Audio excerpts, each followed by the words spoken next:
Inside a royal chateau, where every wall holds a secret, a body is discovered, but the killer isn't a stranger. It's one of those who were present that night.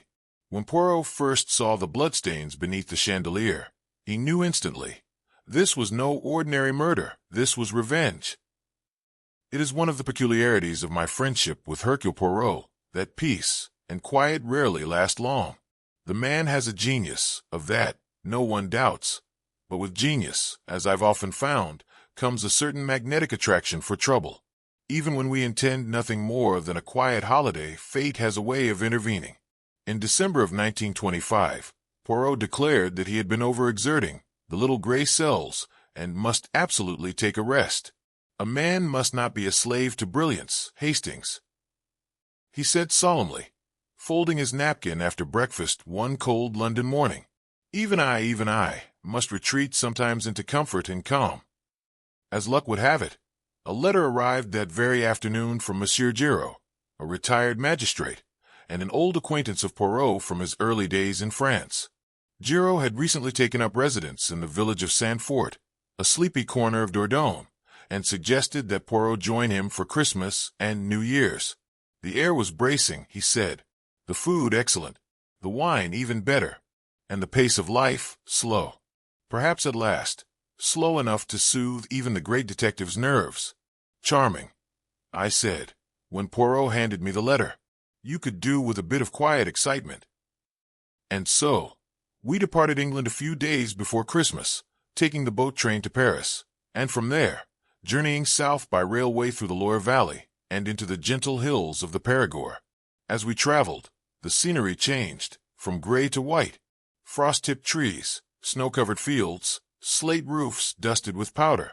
I had never been to Dordogne in winter, and found the stillness of it curiously beautiful. Upon arriving in Saint-Fort, little more than a huddle of stone houses, really, we were met by Giraud himself. Bundled in a scarf and greatcoat, he welcomed us warmly and drove us in his motor-car to the inn, where rooms had been prepared for us. The village, he explained, lay in the shadow of the Château Vernet, a grand estate just beyond the woods, owned by Monsieur Étienne Vernet, a local landowner and minor nobleman. I know the family well, Giraud said. They're old stock, though their fortune has dwindled. Étienne is a proud man and stubborn, like his late father. But his wife, lo, she's something else. Cool as glass, that one. His tone was neutral, but not without edge. I noted it and filed it away. We spent the first 2 days strolling the countryside, playing cards by the fire, and sampling the local delicacies, of which there were many. Poirot, to my surprise, seemed almost content. There is balance here, Hastings, he said, as we sipped vin chaud in the tavern. The symmetry of the vineyards, the stillness of the snow, even the cows, they are orderly, cas voit. Naturally, that was the precise moment when everything changed. On the morning of the 3rd day, as the snow outside lay undisturbed and crystalline upon the village rooftops, a sharp knock came at our door, urgent, insistent, and entirely out of harmony with the calm that had reigned thus far. Poirot and I exchanged a glance. He was just smoothing the cuffs of his dressing gown, while I had been contentedly reading the local paper by the fire.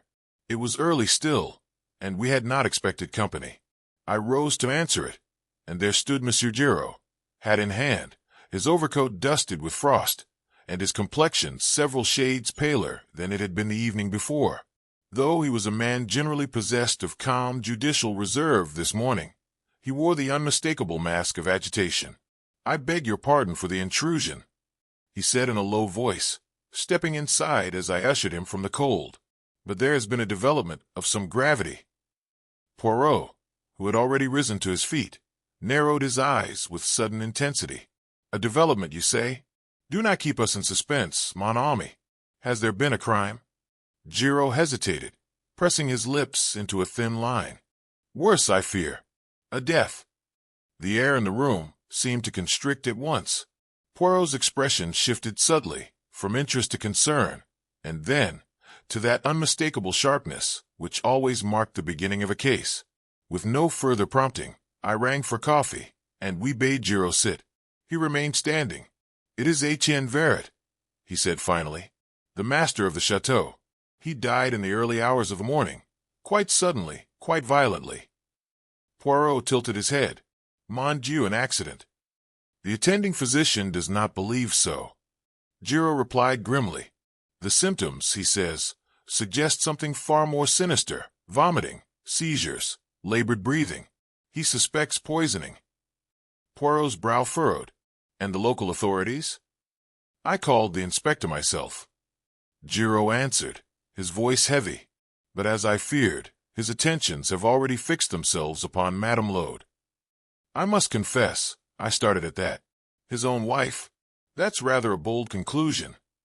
It is, Gerard admitted, and perhaps premature.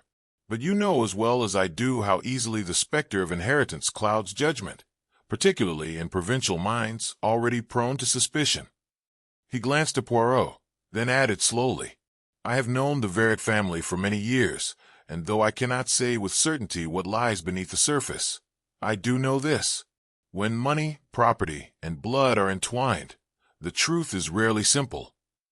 Poirot's eyes glittered with interest now, and he motioned for Giraud to continue. Étienne inherited the château in full after the death of his father. Giraud went on. The land, the vineyards, the title, all passed directly to him. His sister, Mademoiselle Marie Vernet, was left with a modest stipend and little else. The widow, Élodie, of course, stood to gain everything upon his death. The estate, under local law, would now pass into her hands unless, of course, a criminal charge were to intervene. There was a long silence. And what of the circumstances of this alleged poisoning? Poirot asked finally. An almond cake, apparently.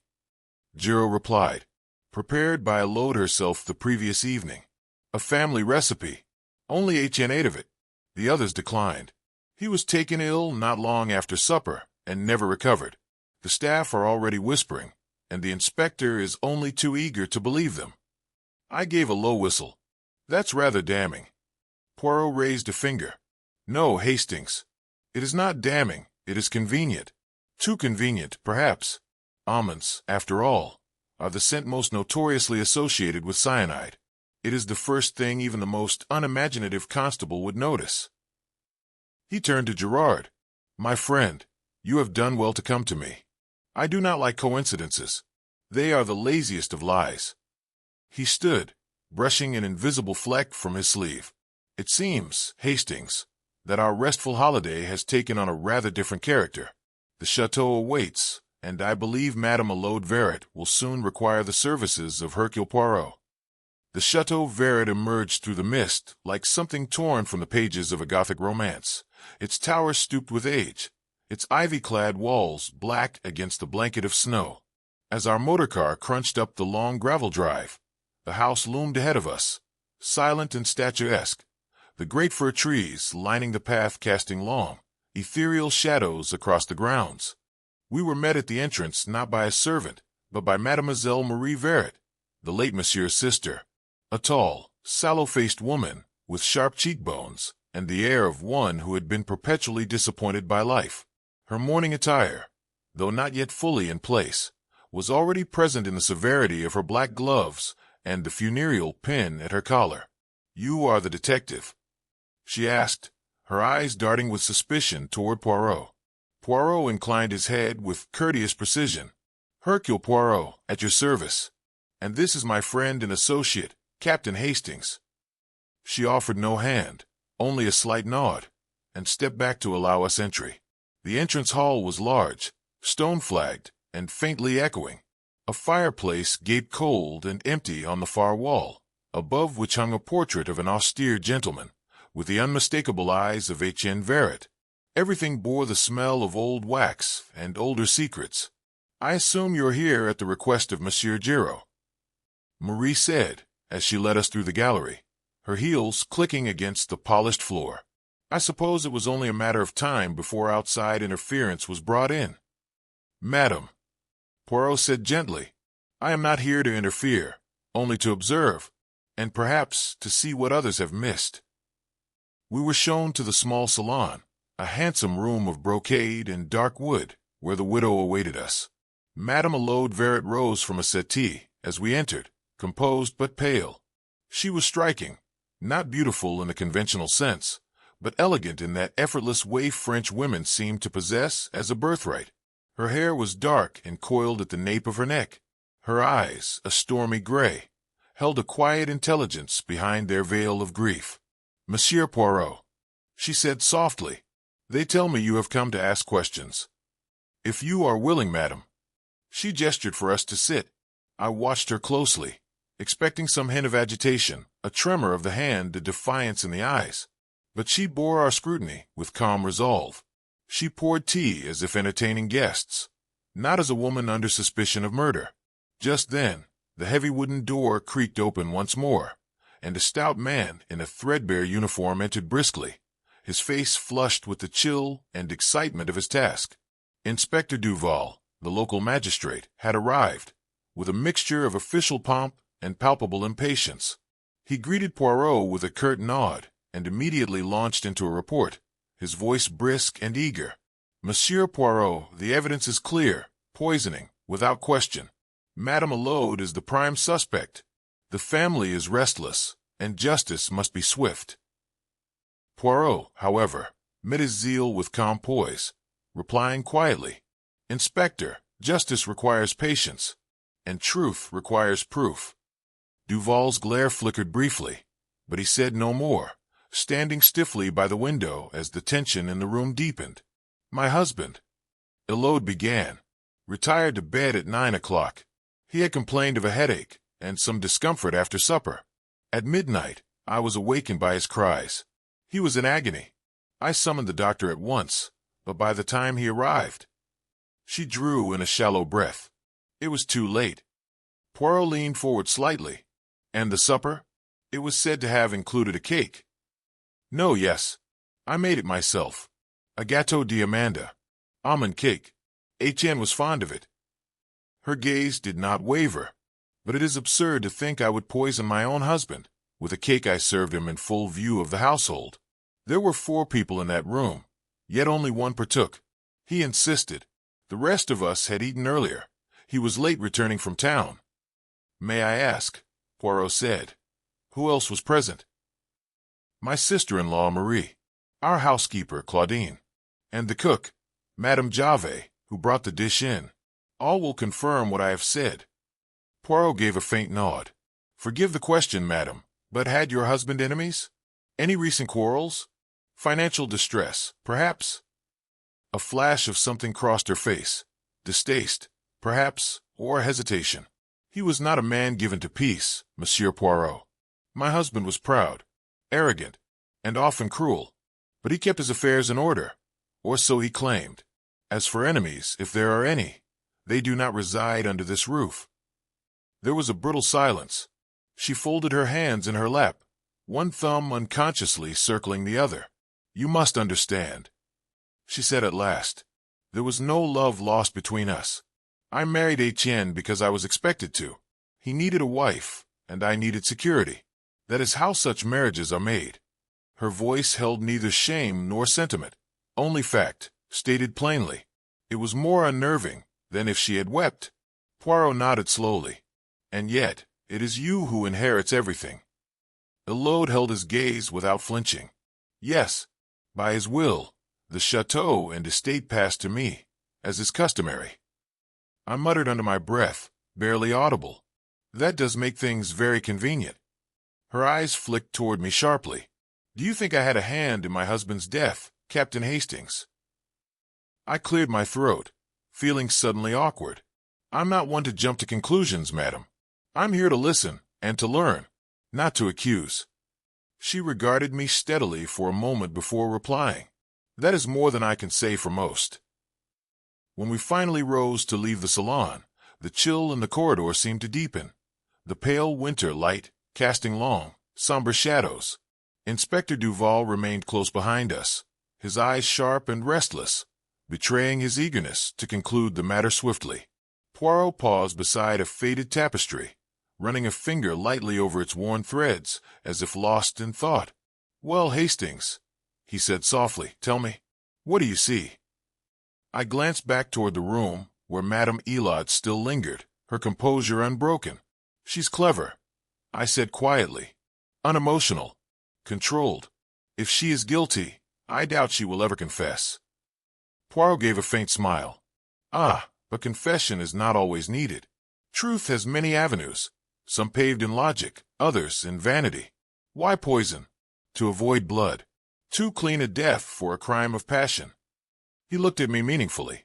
It is, mon ami, a woman's method, subtle, personal, and always close at hand. Duval snorted. The signs are plain, and the victim's own wife is the obvious suspect. No need for riddles or psychology. Poirot gave the inspector a measured look, unfazed. Monsieur Duval, justice requires patience, not haste. Truth is more intricate than a single accusation. Duval folded his arms, bristling but silent, before muttering, If the truth hides behind subtleties and vanities, then it will not escape me. But mark my words, the law will catch her. Poirot's eyes twinkled faintly. Perhaps. But before judgment, we must speak with others in the household. Each may carry a piece of this puzzle. Duval's face tightened. More interviews. Very well. But time is short. I look between the two men. We shall begin at once, Inspector. Every witness may shed light on this dark affair. Poirot inclined his head in agreement. Yes, Hastings. The puzzle begins to reveal itself, and the chateau itself holds its secrets close. As we moved deeper into the heart of the Vernet estate, I felt a stirring unease. The day promised long hours of questioning, and perhaps the first true glimmers of the truth. The chateau seemed cloaked in silence as we began the task of questioning those who had lived closest to Étienne Vernet in his final days. The atmosphere was thick with unspoken resentments and fragile alliances, and I could sense Poirot's sharp mind eagerly piecing together every nuance. Inspector Duval accompanied us, walking a pace ahead, brisk and unsmiling, as if by sheer momentum he could force the truth into the open. I suspected he found Poirot's methods too delicate by half, and the feeling, I was sure, was mutual. Our first interview was with Monsieur Besson, the family doctor, a soft-spoken man whose gentle manner did little to mask the weight of his apprehensions. We found him in a small study lined with medical texts and faint traces of lavender. The windows shuttered against the afternoon glare. Dr. Besson, Poirot began with polite gravity. You attended Monsieur Vernet in his final hours. Tell us, if you please, what was your impression of his health in the days preceding his death? The doctor adjusted his spectacles, his expression grave. Étienne was a man of some vigor, but prone to bouts of irritability. Lately, he complained of headaches and occasional dizziness, which I attributed to stress. Nothing that, at the time, suggested the end was near. Duval leaned forward. Did he mention any specific symptoms? Anything that might suggest poisoning? Besson's brow furrowed. Only vague complaints. Fatigue. A troubled stomach. When I was summoned that night, I suspected food poisoning, but the speed and severity were troubling. Not typical. Poirot tapped a finger lightly on the desk. So, you suspected foul play even then? I considered it, yes, quietly. The symptoms were abrupt, violent, but without a toxin identified, suspicion alone is not proof. And yet, said Poirot softly, sometimes the shadow of a thing tells us more than its presence. Duval made a small, impatient sound. The post-mortem has yet to reveal definitive traces. So far, we have no concrete substance. Only speculation. Besson hesitated. Perhaps. But there is something else. He lowered his voice slightly. Recently, Étienne voiced concerns to me, vague, difficult to pin down. He spoke of unseen threats, betrayals, a sense that someone close to him meant harm. Poirot's gaze sharpened. Did he mention anyone by name? No, but he was not a fanciful man, for all his severity. If he feared betrayal, I believe it was based in reality. He'd grown weary, distrustful. Duval folded his arms. Could that not be explained by age, declining health anxiety? Besson turned to him with a level gaze. Perhaps, or perhaps it was the kind of clarity that comes too late. I saw Poirot's expression shift subtly, the way it does when a piece has found its place. Doctor, he said, were there any medications administered on the night of his death? None by me. I had provided some sleeping tablets the week before, mild and accounted for. He was particular about who handled his medicine. Mostly it was prepared by the kitchen or taken with meals. Poirot nodded. So the opportunity for mischief would lie with those in the household. Or the kitchen, Duval said quickly. We'll question the staff next. Poirot ignored him. Tell me, Doctor, was Madame Élodie present when you arrived? She was, Besson said slowly. Composed, strikingly so. She did not weep. She did not panic. But then not everyone shows grief in the same way. As we rose to leave, the doctor glanced toward the darkening windows. Monsieur Vernet was a man who built walls around himself. In the end, I fear they kept out help as well as harm. Walking back through the long corridors, Duval said nothing, but I could see the frown on his face. He did not enjoy being reminded of the intangible. Poirot, however, looked altogether more satisfied. You noticed that, Hastings? He murmured. The doctor's hesitation, a careful choice of words. You think he knows more than he says? I think, said Poirot, that he has seen something. Whether he realizes what he has seen, that is another matter entirely. We found Marie Vernet standing by the tall windows of the Château's library, her posture impeccably straight, hands clasped calmly before her. Her expression was one of reserved authority, like a governess overseeing a household rather than a grieving sister. Inspector Duval was already in the room, notebook in hand, his manner clipped and official. He gave us a curt nod as we joined him, and I sensed that he had made little headway with Marie. Madame Vernet, Poirot began with measured politeness. We appreciate your time. It is important for us to understand the atmosphere here in the days leading to your brother's passing. She inclined her head slightly. Of course, it is only right that the truth be sought. Tell us then about your relationship with Étienne? I asked. Marie's voice was steady, almost formal. We were siblings, bound by blood and duty, but not affection. Étienne was a man of strong will and exacting standards. Our differences were well known, and he ruled this estate with a firm hand. Poirot pressed gently. And the household itself? Were there tensions among those who lived here? Marie's eyes flickered briefly toward the window, then back to us. Tensions exist in all families, especially in one where wealth and property are at stake. It is no secret that the arrival of Madame Élodie introduced a shift in the household's balance, though I reserve judgment on personal matters. Duval's pen scratched impatiently across the page. Are you implying she was disliked? Marie gave a small, controlled smile. Let us say, Inspector, that she was not embraced. Was your brother troubled by anything in particular before his death? Any conflicts? Marie's gaze sharpened. Étienne was a man who held his cards close. If there were troubles, he did not confide them to me. Poirot inclined his head. And the will, madam. It is understood that the estate was left entirely to Madame Élodie. Marie's eyes narrowed, and she gave a brief, almost reluctant nod. Yes, my brother's final will leaves everything to Élodie. I would be dishonest if I said it sat comfortably with me.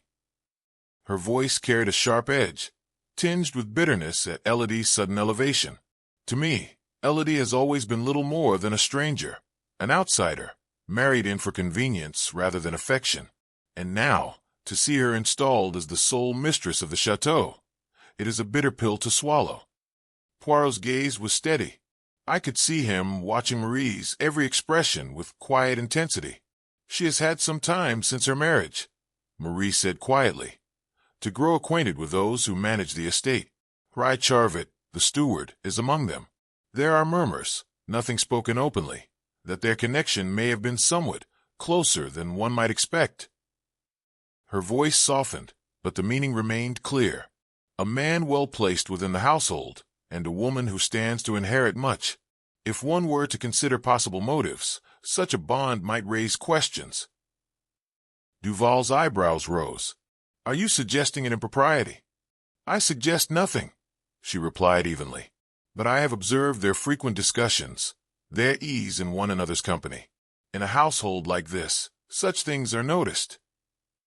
She turned away then, her figure rigid, as if daring us to challenge her. We thanked her and took our leave.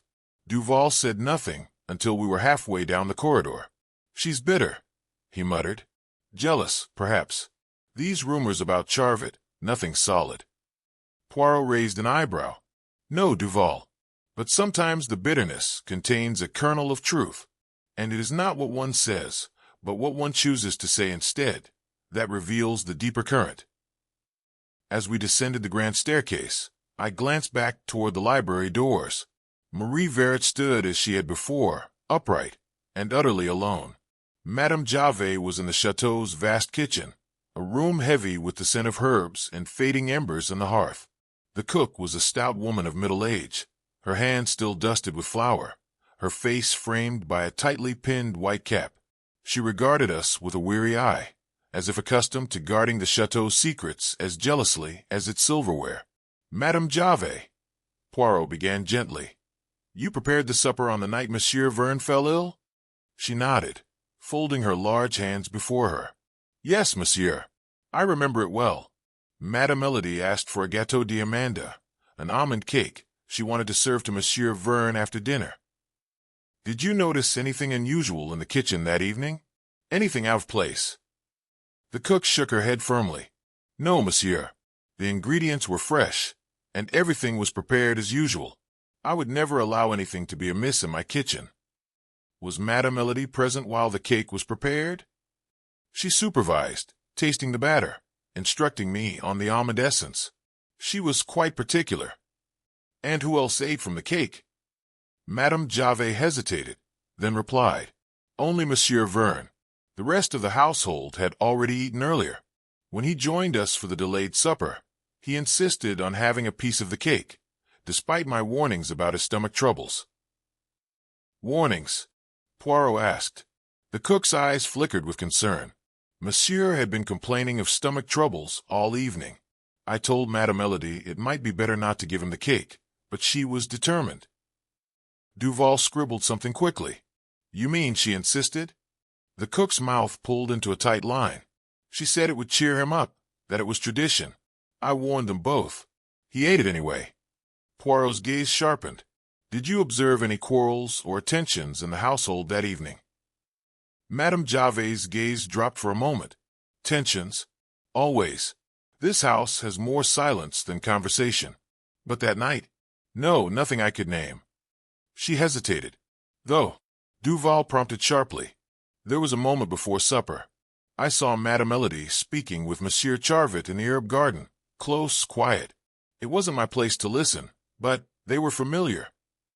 Duval made a noise of annoyance. More of these rumors. Poirot, however, simply inclined his head. "Thank you, Madame Jave. Your candor is appreciated." As we left the kitchen, I couldn't help but notice the faint tremor in the cook's hands. Whether from fear or something else, I could not say. Poirot's eyes, however, were unreadable. Our next interview took place in the servants' wing, where Claudine, the housekeeper, awaited us. She was a tall, angular woman with a weathered face and a no-nonsense air, the kind who had run households longer than some people had been alive. There was a quiet authority in her manner, the sort that comes from years of listening, observing, and saying very little. Poirot inclined his head politely. "Madame Claudine, you have served the Verne family for many years. I should like to understand, what was the mood in the household in the weeks before Monsieur Verne's death?" She folded her hands in her lap. "Monsieur Étienne was not an easy man, but he kept order. Since Madame Élodie arrived, things have shifted. She brought with her a different air, quiet but watchful. Not everyone has grown accustomed to her." I saw Poirot's brows lift just slightly, a signal, perhaps, that something in her tone had caught his interest. "Were there any particular frictions?" She hesitated. There were strains between Madame Élodie and Mademoiselle Marie. The two did not see eye to eye. I suspect they never will. Duval interjected with a clipped tone. "And what sort of strains, madam? Arguments? Accusations?" "No open quarrels, Inspector," she replied cautiously, "but the kind of coldness that speaks volumes in silence." "And Monsieur Charvet?" Poirot asked mildly. "The steward." Claudine's expression cooled. André is essential to the estate. He knows the land, the tenants, the books. Without him, the place would falter. She paused, choosing her words with care. He and Madame Élodie have become familiar. Too familiar, some might say. I glanced at Poirot, but he was studying Claudine intently, his hands neatly folded. Familiar in what way? He asked gently. There are conversations behind closed doors, glances exchanged when they think no one sees. Perhaps it is nothing, she added quickly. But in a house like this, whispers travel fast. Poirot gave a small nod. And on the night of Monsieur Vern's illness, you noticed nothing amiss? Claudine shook her head. No, only that Monsieur was irritable at supper, more than usual. He seemed to be in discomfort. Madame Élodie, on the other hand, remained calm, entirely calm. Her voice carried a note of suspicion, though she was too disciplined to state it outright. Duval closed his notebook with a snap. Thank you, madam. If anything else comes to mind, however trivial, you will inform us. She nodded stiffly. Of course. The inspector stood. Thank you, Madame Claudine. You have been most helpful. As we stepped into the corridor, I said under my breath, There's something between Élodie and this Charvet fellow. You heard it. Poirot gave a quiet smile. Ah, Hastings, I heard the suggestion. But whether that something is affection, manipulation, or opportunity, that is what we must untangle. Duval glanced back. And if it is opportunity, he said coolly, we may already be looking at motive. Poirot's expression did not change, but I could see a glint of agreement in his eyes. Monsieur Charvet waited for us in the estate office, seated behind a desk littered with ledgers and folded maps of the grounds. Outside the narrow window, the sun had dipped low, casting the chateau's shadows long and slanted across the lawns. He rose as we entered, eyes sharp beneath the composed expression. Monsieur Charvet, Poirot began without preamble. A brief matter, if you will indulge us. You were not at supper last night, nor mentioned by anyone at the table. That is correct, Charvet replied evenly. I dined alone. I had no wish to join the family that evening. You were missed, Poirot said lightly. And yet, it appears you were not entirely absent. Charvet blinked just once. Poirot continued. Before the meal, you were seen in the herb garden with Madame Élodie. A pause followed. Very slight, but it stretched. Yes, Charvet said at last. We spoke briefly about the rosemary beds. They've been overrun with wild sorrel. She has an interest in the garden, and I suggested we bring in the gardener from. Duval shifted beside me, unimpressed. That's a very casual explanation. Madame Ja described your manner as familiar, not merely professional. Poirot raised a gentle hand, as if to temper Duval's bluntness. Madame Ja's observations, while valuable, must be weighed carefully. Nevertheless, Monsieur Charvet, would you say your relationship with Madame Élodie extended beyond that of steward and mistress? Charvet's mouth tightened. I was entrusted with managing a vast and aging estate. Naturally, I worked closely with her. If others saw that as improper, that says more about them than it does about us. And Monsieur Vern, was he aware of your cooperation? Charvet didn't answer immediately. When he did, his tone was deliberate. Étienne mistrusted everyone. He kept no confidences. But yes, I believe he resented my influence with Madame. Poirot tapped the edge of the desk with a gloved fingertip. And last night, after your conversation in the garden, you saw her again? No, Charvet said firmly. I went to my quarters, reviewed the harvest accounts, and retired. That was the end of it. Poirot tilted his head slightly. And this morning, I stayed clear of the main house. I did not know of Étienne's condition until I was summoned too late to be of use. Duval shot a glance at Poirot. So, you expect us to believe you had no reason or opportunity to interfere? Charvet's expression hardened. I expect you to consider my words carefully. There was silence. Poirot seemed almost to nod in agreement. Then, in a voice so casual it might have been an afterthought, he asked, Do you often supervise the kitchen garden in the evenings? Charvet's eyes flicked upward. When needed. Poirot smiled faintly. Yes, when needed. We took our leave. As we stepped into the corridor, I could feel the weight of Poirot's thoughts pressing in around us. "Well?" I asked. Poirot adjusted his cuffs. "Ah, Hastings, when a man lies, it is often not what he hides that reveals him, but how neatly he pretends nothing ever needed hiding." He paused. "Monsieur Charvet's story is tidy. Too tidy." Duval grunted agreement. "I'm ready to dig deeper." And with that, he walked on, the quiet tap of his cane the only sound in the stone hall, like the ticking of a clock, counting down to revelation. Back in the quiet of our rooms at the inn, with a crackling fire warding off the December chill, Poirot paced the floor with the restless energy of a caged cat. Inspector Duval, looking grim and impatient, stood by the mantelpiece, while I watched them both, my mind a jumble of accusations and whispers. "The case is clear," Duval stated flatly, breaking the silence. "The wife, Élodie, stood to inherit a fortune. She was in a loveless marriage, and was having an affair with the steward, Charvet. Every witness confirms it. She prepared the cake. She served the cake. And the man died. Motive, means, and opportunity. It's a straight line, Monsieur Poirot." Poirot stopped his pacing and turned, a glint in his eye. "A straight line," he said, "is often the most deceptive, Inspector. It is so simple, so obvious, that one is discouraged from looking for the elegant curve. You have a story, a very good one, but it has one fatal flaw." Duval folded his arms.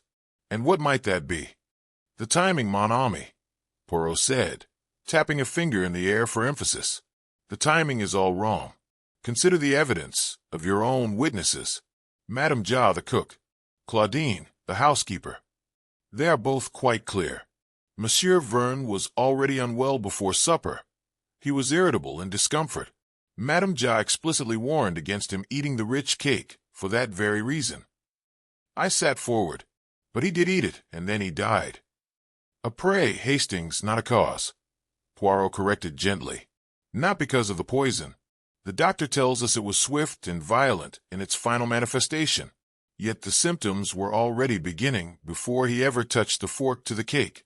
The cake, my friend, is a distraction, a vulgar piece of theater, designed to fix our attention on Madame Élodie and her lover." He set the ornament down with a decisive click. "If a man is already feeling the effects of poison before he eats his supper, then we must ask ourselves a different question. What did he consume in the hour before?" The logic of it was undeniable. Duval's confident posture faltered for the first time, a flicker of doubt crossing his face. My own conviction, so recently settled on Élodie and Char, began to crumble, replaced by that familiar feeling of admiration for Poirot's unerring ability to see past the obvious. "His evening routine," I murmured. "We must learn his routine, precisely. And for that," Poirot said quietly, "we require the one person who would know it best." The following morning, we returned to the Château, bypassing the main rooms and requesting an audience with Monsieur Verne's personal valet, a man thus far unmentioned by the family. We found him in a small, tidy room in the servants' quarters. His name was Marcel, an elderly man with stooped shoulders and a face etched with a lifetime of quiet service. He had served Étienne Vernet and his father before him for over 40 years. Poirot approached him with a gentleness reserved for those he deemed honest witnesses to tragedy. "Monsieur Marcel," he began softly, "forgive our intrusion. We need your help to understand your master's final hours. Tell us of his habits the hour before he joined the family for supper. What did he do?" The old man's hands trembled slightly. "Always the same, monsieur. For 20 years, it has been the same. At 6 o'clock, he would leave his business in the estate office and go to his private study. He would read the evening papers, and at precisely 6, I would bring him his glass of brandy." Poirot's eyes sharpened. "And on the night of his death, did this routine vary?" "Not at all, monsieur," Marcel said sadly. "I brought the decanter and his glass as always. He poured it himself. I left him to his privacy." The valet paused, his brow furrowed in recollection. But when I returned at 7, to inform him that supper was delayed, he was changed. He was pale, and clutching his stomach. He accused me of letting the fire die down, but the room was warm. He said a fire was burning inside him. My heart gave a leap. And this was before he went down to supper? Before he ate the almond cake? Yes, monsieur. An hour before at least, Marcel confirmed. He blamed it on a bottle of wine he had opened at luncheon. He was a man who never admitted weakness, so he waved me away. Poirot leaned forward, his voice soft but insistent. The brandy, Marcel the decanter. Who had access to it? Who had access to the study during the day? Many people, monsieur. The housekeeper, Claudine, sees to the cleaning. Monsieur Char sometimes brings papers for signing. Madame Élodie, she rarely entered. The master preferred his study to be his own. He hesitated. But Mademoiselle Marie, she was often in and out. For what reason? Poirot asked. She would check the books on the shelves, ensure everything was dusted to her satisfaction. She said I was getting old, that my eyes missed things. She was very particular about the study, more than any other room. She would sometimes pour the master's brandy herself, if she was there when I arrived, saying she wished to be of service to her brother. A heavy silence fell over the small room. We had found it. The opportunity, the means, the true moment the poison had been administered. Poirot gave a slow, deliberate nod. He thanked the distraught valet for his time, and we took our leave. Inspector Duval, who had been listening from the doorway with growing astonishment, followed in our wake. Without a word, Poirot led us directly to Étienne Vernet's study. It was a dark, masculine room, dominated by a heavy oak desk and the lingering scent of leather and old paper. On a small side table stood a crystal decanter of brandy, half full, and a single empty glass. Poirot picked up the glass, examining it against the gray light from the window. He said nothing, but his meaning was clear. Duval, for his part, stared at the decanter, his face a mask of dawning comprehension. The case he had built so confidently against the wife had just crumbled to dust. The cake was a lie, I whispered. Worse, Hastings, Poirot replied, placing the glass back on the table with immense care. It was a truth told, to hide a bigger lie. All eyes turned toward the unloving wife, the one who stood to inherit a fortune. No one thought to look at the bitter sister, standing quietly in the shadows, performing a simple daily ritual of service. The great salon of the Château Verret, once a room of ancestral pride and polished ceremony, had taken on the heavy stillness of a courtroom.